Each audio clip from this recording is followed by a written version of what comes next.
Bonjour à tous, salutations, bienvenue dans la chaîne de la sagesse de la Fondation d'Axel Ramatou.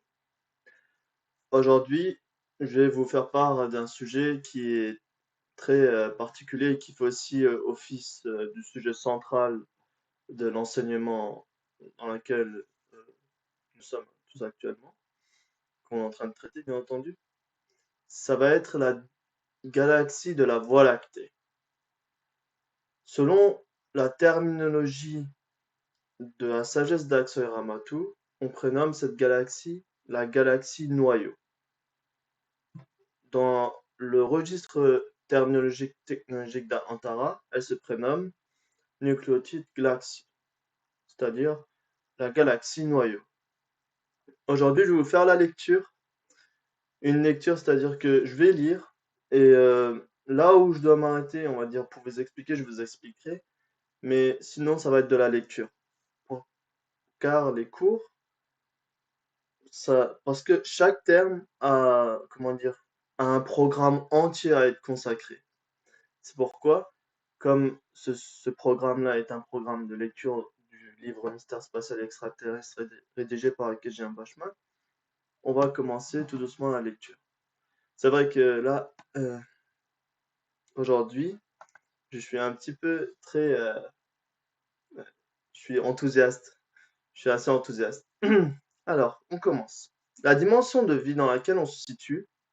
Tout d'abord, attendez, on va mettre le titre, excusez-moi. La dimension galactique noyau. La dimension galactique noyau. Pourquoi cette terminologie?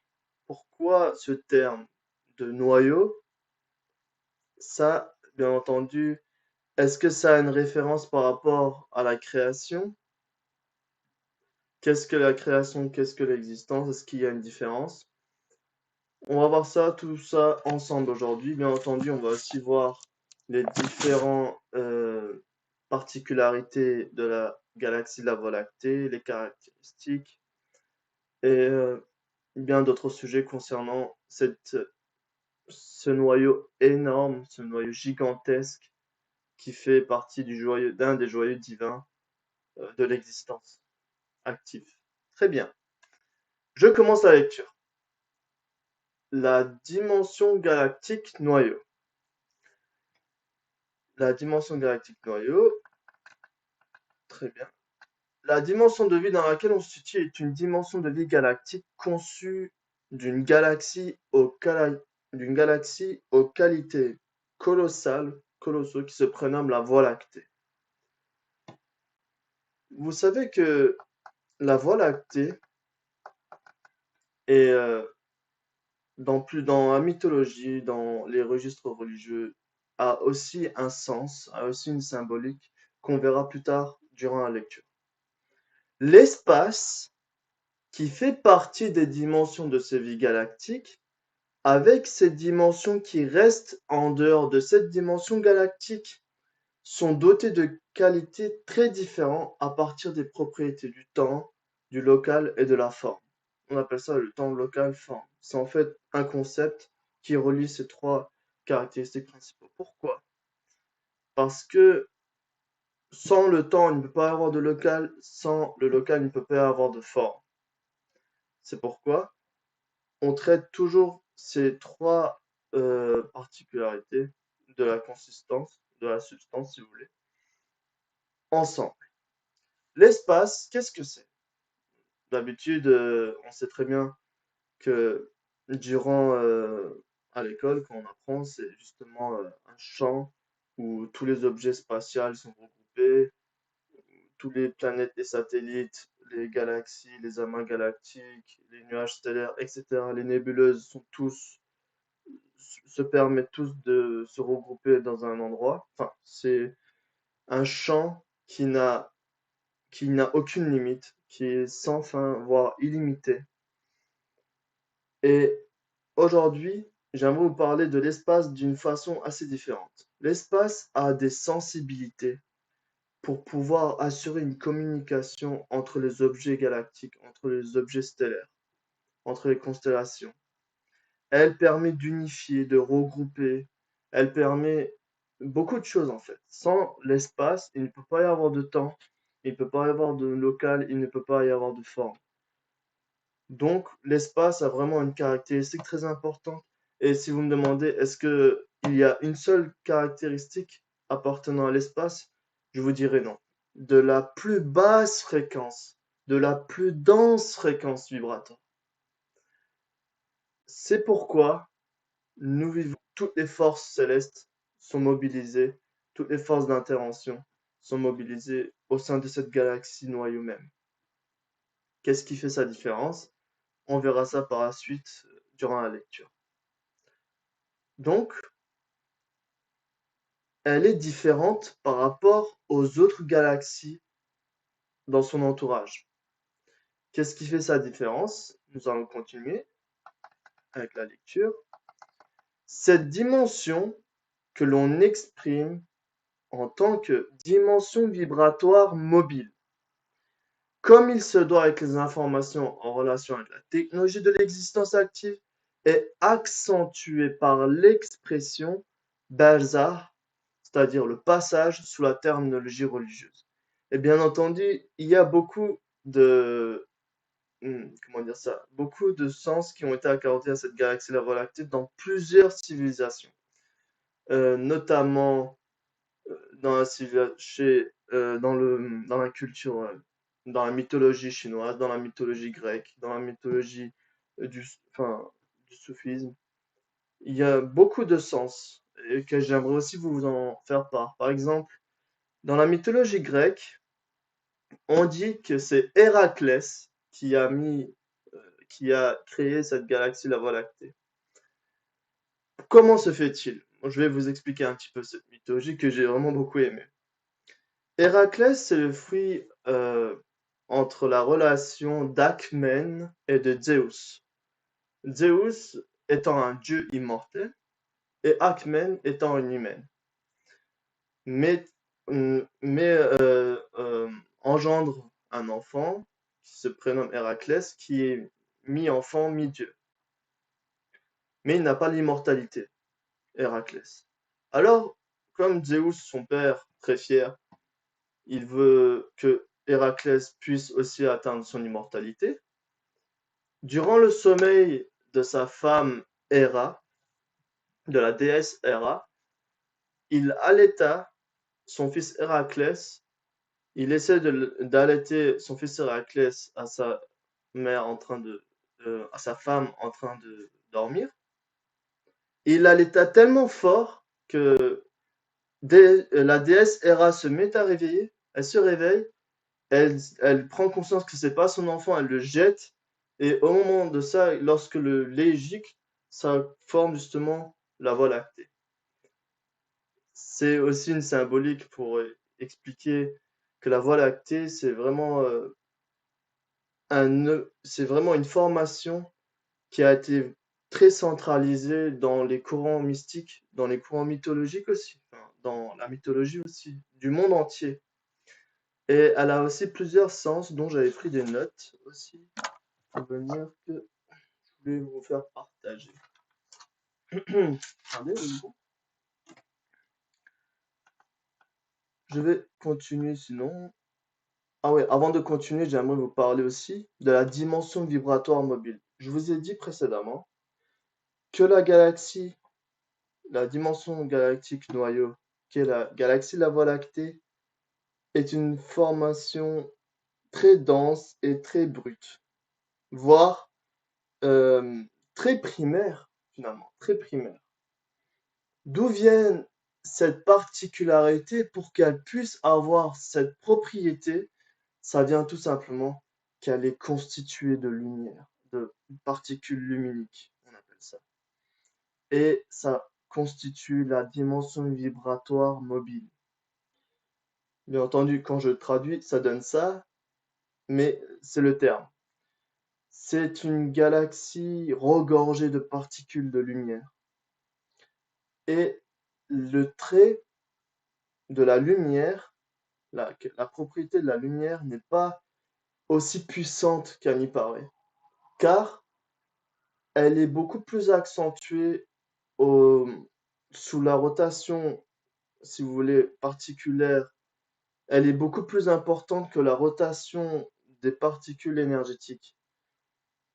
C'est un petit peu, pour vous dire, elle n'est pas proportionnelle, c'est-à-dire la vitesse de la rotation particulière de l'essence des particules énergétiques pendant qu'elle est en haute fréquence, pardon, pendant qu'elle est en basse fréquence, celle de la rotation particulière euh, normale, aléatoire, elle est très importante. Et du coup, ça crée un déséquilibre entre la partie énergétique et la partie physique. Et c'est ça qui donne justement l'état brut, l'état illusoire de la matière. L'état illusoire de la matière qui nous fait croire qu'on vit en fait dans une dimension matérielle, tandis que objectivement, nous sommes en train de vivre dans une dimension énergétique. Que seulement notre cerveau, qui est programmé aussi avec les particules de cette galaxie noyau, qui nous fait croire qu'on vit dans une dimension matérielle. Là, c'est un sujet assez important.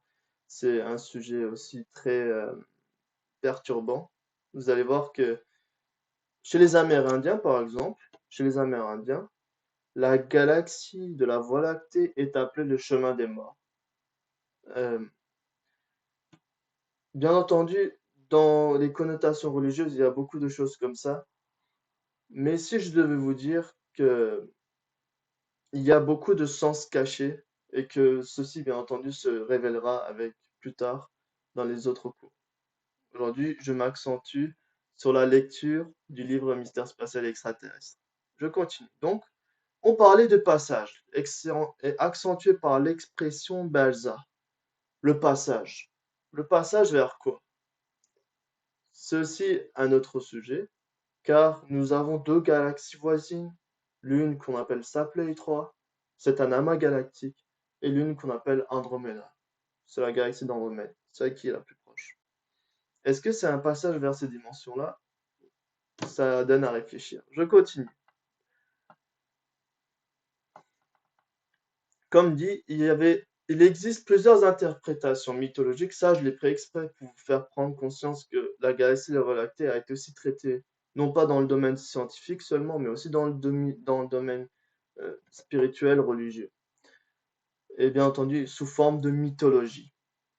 Alors, je continue. Il existe plusieurs interprétations. Attendez. Il existe plusieurs interprétations mythologiques de la Voie lactée, telles qu'observées à l'œil nu. Dans ces mythologies, la galaxie est presque toujours considérée comme une rivière ou un chemin.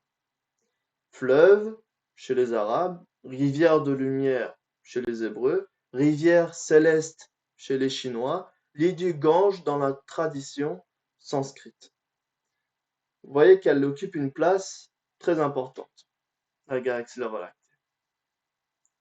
De par, bien entendu, sa particularité physique, elle a aussi une particularité comme ça qui est mythologique. En parlant de la particularité physique de la galaxie de la Voie lactée, bien entendu, sur Internet, vous pouvez trouver enfin, des milliers de connaissances techniques par rapport aux découvertes effectuées par les scientifiques, dont j'en ai aussi pris quelques-unes, parce que c'est important, car on traite le sujet de la galaxie de la Voie lactée finalement. La galaxie de la Voie lactée, si vous avez remarqué, comme dans toute chose, elle dispose d'un noyau. Dans les fruits, il y a des noyaux.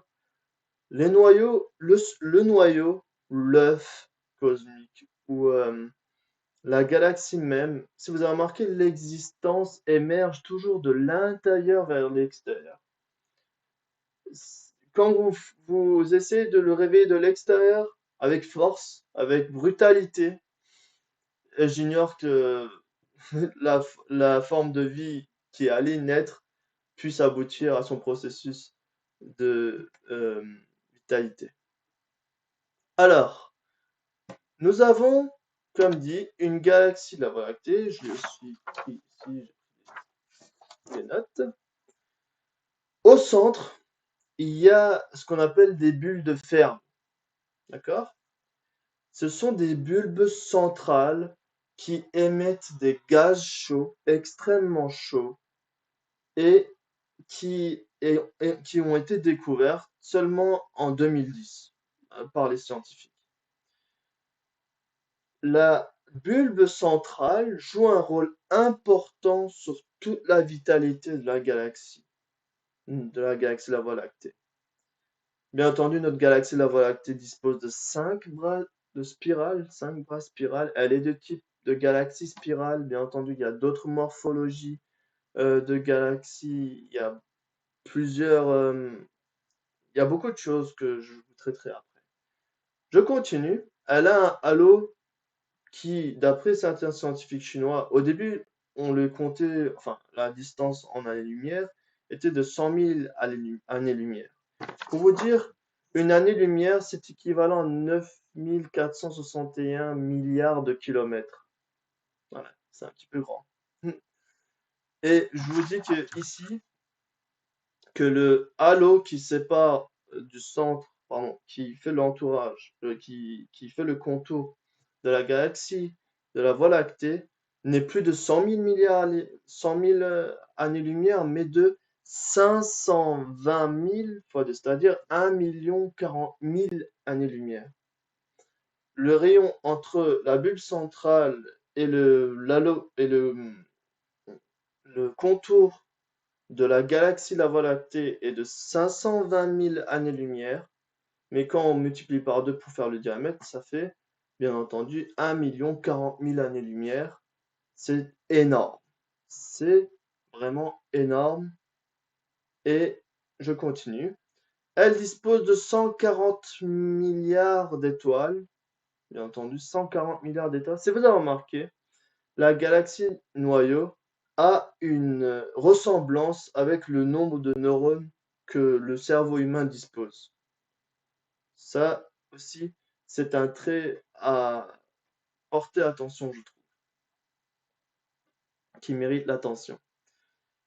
Donc, j'ai dit que le centre galactique rejette de l'air extrêmement chaud, bulle de Fermi, et entre le Soleil et la bulbe, il y a 26 000 années-lumière. Si vous avez remarqué le 26 000, le concept de 26 000 a été reporté dans plusieurs choses, notamment durant les phases de transformation de la Terre noyau, de la planète Terre. 26 000 ans, le cycle des 26 000 années pour justement le cycle de vie, bien entendu, karmique. Et il y a aussi ça. En fait, le 26 000 a été codé d'une telle sorte que lorsque même physiquement on s'aperçoit, on vérifie, enfin, on aperçoit que le noyau de la galaxie, la Voie lactée, avec le système solaire, la distance est de 26 000 années-lumière. Ça porte à réfléchir en fait, c'est ce que j'essaie de vous dire. Donc, je vais continuer la lecture après avoir dit tout ça. Et bien entendu, dans la spiritualité, le nom de la galaxie de la Voie lactée a plusieurs nominations, c'est-à-dire Keshan, ça c'est dans le soufisme, Tian en chinois, chemin des morts en amérindien, Waka en Océanie. Comme quoi, et elles portent tous la même connotation, chemin céleste, chemin des étoiles, porte même, ça peut aller jusqu'à porte. Bien entendu, il y a beaucoup de choses. Je vais continuer la lecture.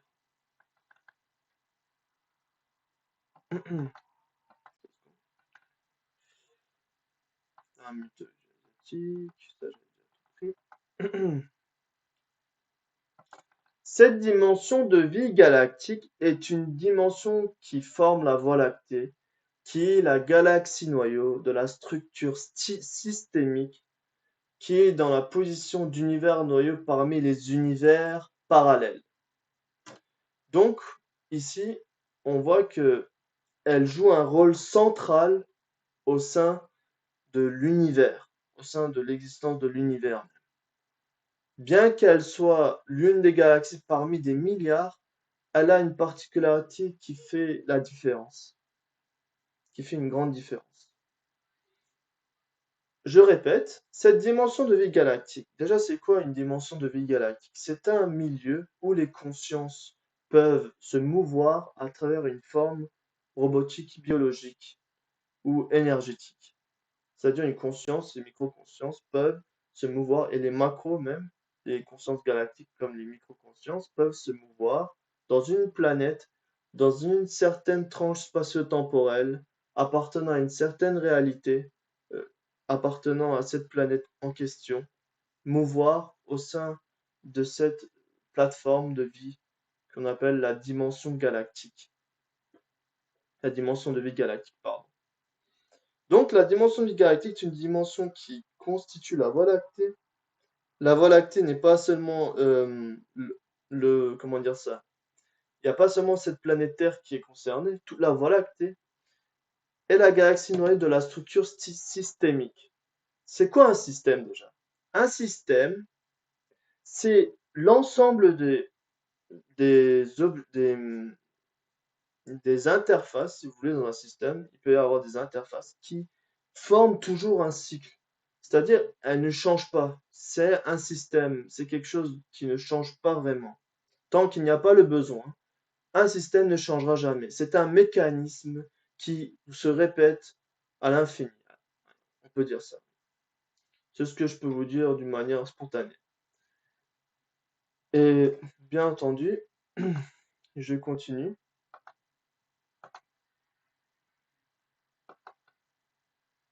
Le système solaire, qui se situe dans la dimension galactique, qui comprend la planète Terre, est appelé le système solaire noyau.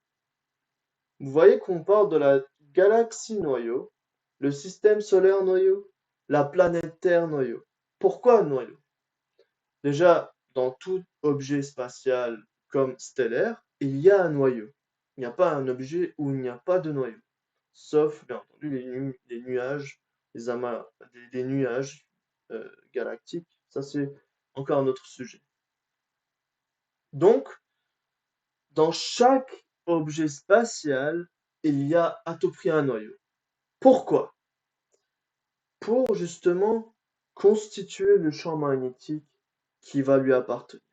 Le Soleil a son propre champ magnétique, Jupiter a son propre champ magnétique, la Terre noyée a son propre champ magnétique, etc., etc. Vénus, Jupiter, Mars, Vénus, tous ont un noyau et tous ont leur propre champ magnétique, qu'elles soient visibles ou non. Et c'est grâce à ce champ magnétique que les consciences puissent mouvoir au sein d'une planète, au sein d'un satellite, même d'un astéroïde, qu'importe. La dimension de vie galactique noyau est très riche en diversité. N'oubliez jamais ceci, elle est très riche en diversité. D'accord. Ah, ça fait combien de temps que je parle? Très bien. Je continue. Cette planète Terre où l'on se situe, qui a été dotée de conditions de vie biologique dans ce système, se définit aussi la Terre noyau. Au sein du registre terminologique d'Atlantara, elle se prénomme Nucleotide Vordunia. Nucleotide Vordunia, c'est un terme en atlantais dont je vous expliquerai, qui, qui est un petit peu, pour vous dire, c'est un peu le lexique terminologique d'un architecte, d'un chirurgien, qu'importe. Ici, c'est à peu près le même principe. Il y a des termes qu'on ne peut pas expliquer avec 10 000 mots, enfin, qu'on ne peut pas expliquer avec un seul mot, mais seulement, bien entendu, chez les médecins, ils ont une littérature spécifique propre à leur discipline. Et chez nous aussi, c'est pareil. Dans la Fondation Nassau Jacques Sawyer-Matou, on a ce qu'on appelle l'atlantisé, qui est un attribut de communication à de très hautes fréquences vibratoires entre, voilà, les individus célestes. On peut dire ça. Très bien. Donc, la planète Terre, bien qu'elle soit petite, vraiment, bien qu'elle soit petite, parmi les objets spatials qui l'entourent dans ce système solaire noyau, elle a un énorme champ magnétique. Il y a un dicton qui dit le plus petit cercle est plus puissant, plus fort que le grand cercle. Quand vous faites ça, par exemple, vous voyez la circonférence, elle est petite, mais la, la force qui sera exercée dessus sera très grande. Tandis que dans un grand cercle comme ceci, elle n'est pas aussi puissante, elle n'est pas aussi fluide, vivante.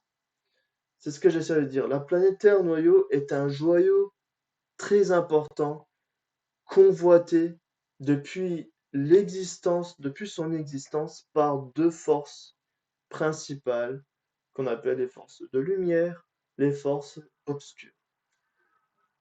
Vous voyez que la galaxie enfin, la Terre noyau déjà est un noyau très important pour toutes les organisations hiérarchiques divines et bien entendu pour les comités de gestion diaboliques aussi, pareil. C'est la même chose. Enfin, elle est très convoitée. Il y a aussi un secret derrière tout ça, mais je vais continuer la lecture. On arrive dans un sujet qui est très important. Et bien entendu, ce livre, quand il a été rédigé, comme je vous l'ai dit, en 1988, il a été, comment dire ça, ça a été publié très rapidement. Ici, on va parler d'un système de laboratoire divin principal. Le sujet, système de laboratoire divin principal. Qu'est-ce que c'est que ça? On va voir ça ensemble. En somme, avec l'univers noyau, la structure systémique qui est constituée de 1800 univers parallèles à l'univers noyau se définit système de laboratoire divin ou l'union mini-atomique. Là, on arrive dans une autre dimension plus supérieure. On a passé la dimension terrestre, galactique. Là, on arrive dans une dimension universelle. Alors, donc, avec la galaxie noyau et la structure systémique qui est constituée de 1800 univers, tout ça est égal à union mini-atomique. Pourquoi je vous dis ça? Car c'est important pour poursuivre la leçon. Elle se définit comme dit système de laboratoire divin. Et selon la terminologie technologique d'Antara, le système de laboratoire divin se prénomme Rarte Onya Tunari, c'est-à-dire système de laboratoire divin. Et l'union mini-atomique se prénomme, selon la terminologie technologique d'Antara, nucléotide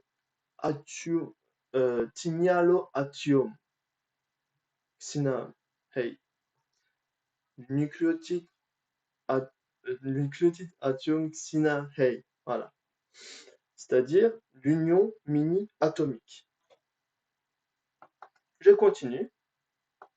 Les unions mini-atomiques, c'est-à-dire c'est l'ensemble de 1800 univers. Ça, en gros. En ayant conçu la structure de 1800 chaînes se définit, si maintenant on parle du principe qu'il y a 1800 unions mini-atomiques ensemble, regroupées, alors elles constituent le système de Gurs, Courtsia en atlantisé, ou système de laboratoire divin principal. Vous voyez que là maintenant on est passé de la dimension universelle à la dimension union mini-atomique.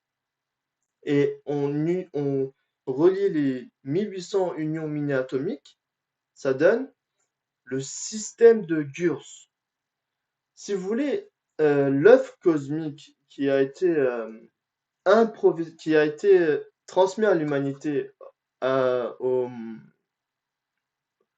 Dogon, à la mythologie, enfin, au courant spirituel religieux Dogon ou amérindien, Inca, aztèque, péruvien, qu'importe, dans le monde entier, même égyptien, l'œuf cosmique, c'est un modèle seulement. Et ce modèle est répété, et répété, et répété. Et bien entendu, ça forme des assemblées, ça forme des assemblages, pardon, des assemblages. Et bien entendu, ça grossit, grossit. Et là, maintenant, vous voyez que on vous dit que les unions mini-atomiques, c'est-à-dire 1800 univers fois 1800 unions mini-atomiques, est égal au système de Gurs. Donc, on dit système de laboratoire divin principal. Et c'est un système très important. Là, je vais continuer la lecture. Puisqu'il y a 1800 unions mini-atomiques dans chaque système de Gurs, alors il y a 1800 univers dans l'union mini-atomique, où se trouvent exactement 3 240 000 univers dans chaque système de Gurs.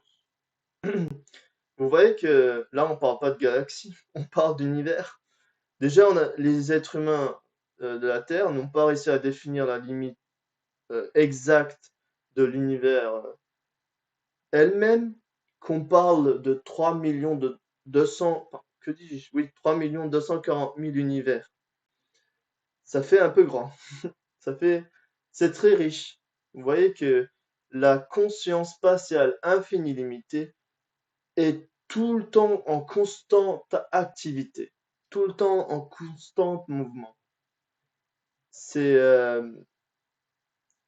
on- c'est vraiment très très c'est vraiment très inconcevable pour le mental humain, bien entendu. Déjà qu'on parle d'un univers, d'une force d'univers, là on vous dit 3 240 000 univers. Oui, et ça forme tous ces assemblages d'univers constituent le système du Gurs. Courtilla Tunali, on appelle ça, Gurs System. Courtilla Tunali. Alors je continue. Il y a une union mini-atomique principale dans chaque système de Gurs, dont cette terre-noyau dans laquelle nous nous trouvons, qui est la Terre, de cette structure systémique noyau, qui est la Terre de cette structure systémique noyau. Très bien. Dans chaque Gurs, il y a ce qu'on appelle une union mini-atomique principale. Il y a, c'est-à-dire le pionnier de tous les unions mini-atomiques parallèles, qui constituent aussi les univers parallèles, bien entendu. Lorsqu'on regarde ceci de plus près, on s'aperçoit que la structure systémique noyau, la Terre, je vais répéter cette phrase parce qu'il faut la souligner, elle est très importante pour justement pour assimiler les programmes de la sagesse d'Akram-Matou. Il y a une union mini-atomique principale dans chaque système de Gurs, dont cette Terre-noyau dans laquelle nous nous trouvons, qui est la Terre de cette structure systémique noyau. Cette planète Terre-noyau est un joyau très important. Là, ça va très loin dans ce programme. Comme c'est un programme de lecture, je vais continuer. Durant les cours, je vous expliquerai tout ça en détail, une par une. Là, j'aimerais continuer la lecture parce qu'on a beaucoup à lire encore. Ouais. Alors, je continue. Les forces de lumière, les forces de l'obscurité. Non seulement la dimension galactique noyau, la Terre noyau, qui concerne tous les univers qui sont parallèles à l'univers noyau, comme c'est une planète à caractère laboratoire, c'est le foyer de concentration où se situent les interventions dans le cadre de propriétés religieuses, spirituelles et technologiques des mondes divins. Vous voyez que la position de cette galaxie noyau, comment elle est vitale, comment elle est importante, comment elle est approcher avec sensibilité, avec finesse, avec une grande sensibilité. Elle est vraiment très importante. J'aimerais répéter cette phrase car elle est vraiment très importante. Et il faut aussi la souligner celle-là. Non seulement la dimension galactique noyau, la Terre noyau qui concerne tous les univers qui sont parallèles à l'univers noyau, comme c'est une planète à caractère laboratoire, c'est le foyer de concentration où se situent les interventions dans le cadre de propriétés religieuses, spirituelles et technologiques des mondes divins. C'est-à-dire que les mondes divins, il n'y a pas que des êtres spirituels, il n'y a pas que des êtres mystiques religieux, il y a aussi des êtres technologiques.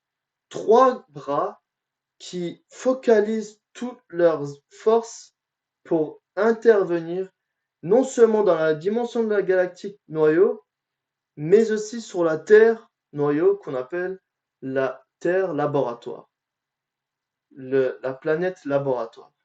Exactement. Selon la terminologie du registre terminologique d'Atlantara, elle se prénomme Terra Onia. Laboratoire, c'est-à-dire égale Onia. Je continue.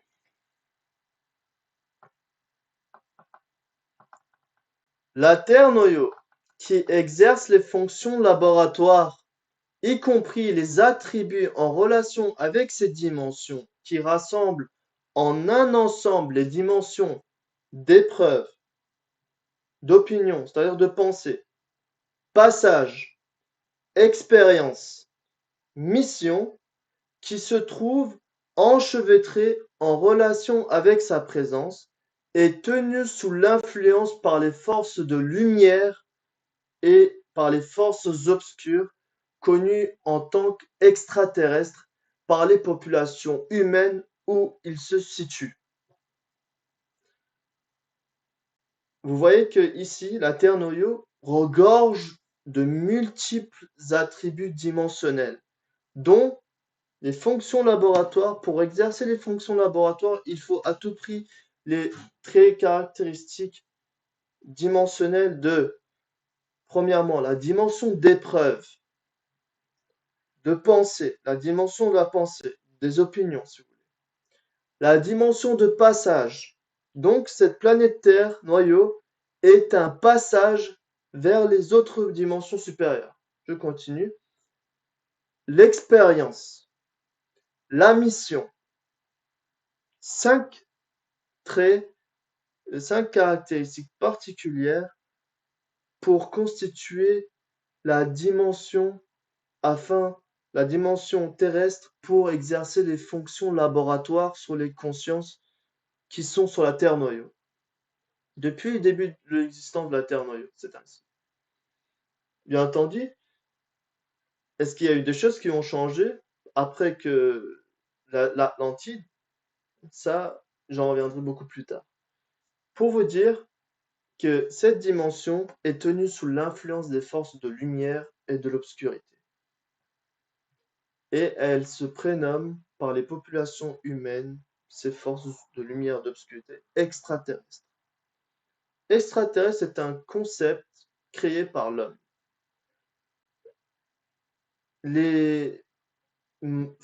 Dans la fondation de la sagesse d'Action Amato, on les prénomme les êtres, les unités de mission, opération, appartenant à un certain plan de procédure galactique. On peut aussi les prénommer comme ça. Donc, on voit ici que cette planète Terre noyau, comme je l'avais dit, est riche en diversité, est riche en caractéristiques, en propriétés. Elle est vraiment précieuse, cette planète Terre noyau. D'accord? Je continue, mes amis. Les forces de lumière qui souhaitaient être mentionnées par l'expression les êtres brillants, les brillants, Nourani, on appelle ça dans le soufisme, ça fait référence un peu aux anges, aux êtres spirituels, aux êtres blancs qui brillent, les êtres angéliques.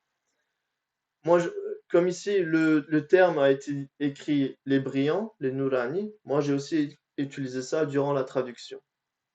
Dans la terminologie religieuse, alors qu'il souhaite faire vivre avec les impressions altruistes, enfin, alors qu'il souhaite faire vivre les impressions altruistes aux populations humaines qui se situent sur la Terre-noyau en agissant avec les alternatives de la loi du service à autrui. À nouveau, les forces obscures souhaitaient être mentionnées par l'expression les tyranniques, les zulmani, on appelle ça dans le soufisme, dans la terminologie religieuse, en agissant avec les alternatives de la loi du service de soi, ils veulent diviser et pulvériser en morceaux, tout en éloignant avec violence à tout prix les populations humaines des impressions altruistes qui se trouvent sur la Terre-noyau. Ce sujet peut être discuté pendant des heures, je peux vous parler de ça pendant des heures. Tout a été fait pour muter les sentiments de l'être humain, pour muter les pensées des êtres humains, les opinions des êtres humains, pour muter les plaisirs de l'être humain, pour muter les émotions des êtres humains, pour muter les perceptions des êtres humains. Vous voyez qu'il y a deux forces, et ces deux forces agissent, se concentrent ici sur la Terre noyau à l'heure même où je parle actuellement. C'est pourquoi il y a un programme très important derrière toutes ces interventions-là. C'est un programme, vous voyez qu'il y a une partie qui va faire vivre, qui souhaite faire vivre l'altruisme, l'autre partie qui veut éloigner à tout prix de l'altruisme les êtres humains. Imaginez-vous vos cellules ne plus travailler selon selon la procédure de service à autrui, mais selon le service de soi. Qu'est-ce qui se passerait dans votre organisme? Vos cellules deviendront cancérigènes. Tout est intégral, tout est vraiment enchevêtré, tout est vraiment imbriqué, si vous avez remarqué ce que j'essaye de dire. Ce qui se passe en dehors, je veux dire, en dehors et dans notre organisme cellulaire, il y a une parallèle derrière tout ça. Dans la nature, c'est pareil, c'est exactement la même chose. J'avais dit une fois dans une des vidéos, est-ce qu'on peut dire que les animaux sauvages à l'heure actuelle, qui agissent de manière cruelle, agissaient depuis l'existence ainsi? Ça, c'est une question que j'avais posée pour vous dire que l'être humain a une grande place parmi toutes les espèces dominantes sur la Terre noyau. Je vais continuer la lecture. Il est quelle heure déjà? Très bien. Les forces de la lumière et les forces de l'obscurité, mentionnées par extraterrestres, agissent en accord aux exigences de la loi du libre arbitre qui prend place dans la chaîne des lois d'Atlanta. Ra souhaitait être mentionné comme étant les dimensions de vie adamique dans la terminologie religieuse. Vous voyez que ils agissent selon des lois. Ils ne peuvent pas agir n'importe comment. Il y a entre les forces obscures et les forces de lumière un grand combat acharné depuis l'existence de la Terre noyau, enfin depuis la dégénérescence d'Atlantide jusqu'à aujourd'hui. Et comme vous en percevez, comme vous voyez, ces deux forces-là tentent de remporter un bras de fer. Un bras de fer qui ne se produira qu'une seule fois durant toute l'existence active. Dans cet univers noyau, dans cette planète Terre noyau. Ouais, eh bien, qu'est-ce que j'avais dit encore? Ah oui, j'ai oublié de parler un petit peu de la vitesse de la galaxie. Ouais, déjà avec tous les sujets que j'ai parlé. Je vais continuer la lecture. Ah oui. Ces forces qui profitent que la planète Terre soit le pôle des dimensions d'épreuve, de passage, de pensée, d'expérience, de mission, mettent en action, suivant les lois divines, parmi leurs foyers expérientiels connus par humains, sous la surveillance de leur groupe auquel ils sont liés, les expériences positives et négatives dont ils sont tentés, dont ils ont du penchant. Vous voyez que l'être humain a le libre arbitre. La dernière fois, on m'avait posé la question, est-ce que vraiment on a le libre arbitre ou pas? Moi, j'avais répondu que le libre arbitre, on l'a uniquement au moment où, en tant que soi galactique, nous nous créerons sur la Terre noyau. Sinon, tant que l'individu pense et en étant persuadé que sa personnalité terrestre appartient à une réalité objective, euh, que ses pensées, que ses goûts, enfin, que son ego est le centre du monde, non, là, il n'y a pas de libre arbitre. Car la personne est gouvernée par un automatisme qui est créé depuis, euh, depuis son existence dans le cycle karmique jusqu'à aujourd'hui. C'est qu'un automatisme qui est répété, enchaîné, enchaîné, enchaîné jusqu'à aujourd'hui et qui crée des mauvaises habitudes. Et bien entendu, ça c'est encore un autre programme qui est très important. Je continue la lecture. Les forces de lumière. Attendez, avant de continuer, j'aimerais voir un truc. 2 secondes. Donc, les êtres humains, ici, les êtres humains, c'est eux qui sont visés, qui sont directement visés, sont, selon leur penchant, selon leur tentation, ils sont soutenus durant leurs expériences. Qu'elles soient positives, elles sont soutenues, qu'elles soient négatives, elles sont soutenues. Elles sont soutenues par les forces positives quand l'individu a des penchants pour des expériences positives. Elles sont soutenues par les extraterrestres négatifs, par les forces obscures, quand l'individu a des penchants pour des expériences négatives. Et ils font ceci selon les lois divines. Et ils peuvent faire ceci selon les lois divines en utilisant les attributs dimensionnels de la Terre noyau, qui sont la dimension d'épreuve, de passage, de transition, de pensée, d'opinion, d'expérience et de mission. Ils en profitent.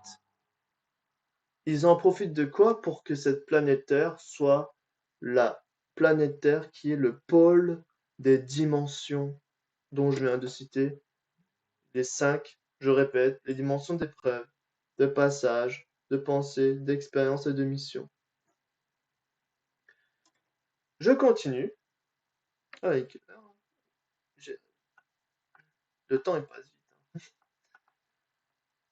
Les forces de lumière, pendant qu'ils mènent leur vie dans les dimensions de vie galactique énergétique au caractère de feu, qui se trouve en dehors de la dimension de vie galactique noyau, ayant conçu la galaxie la Voie lactée dans laquelle ils se trouvent, les forces obscures peuvent seulement mener la vie dans la dimension de vie galactique, dans la dimension de vie galactique énergétique au caractère de lumière, conçue dans la galaxie la Voie lactée.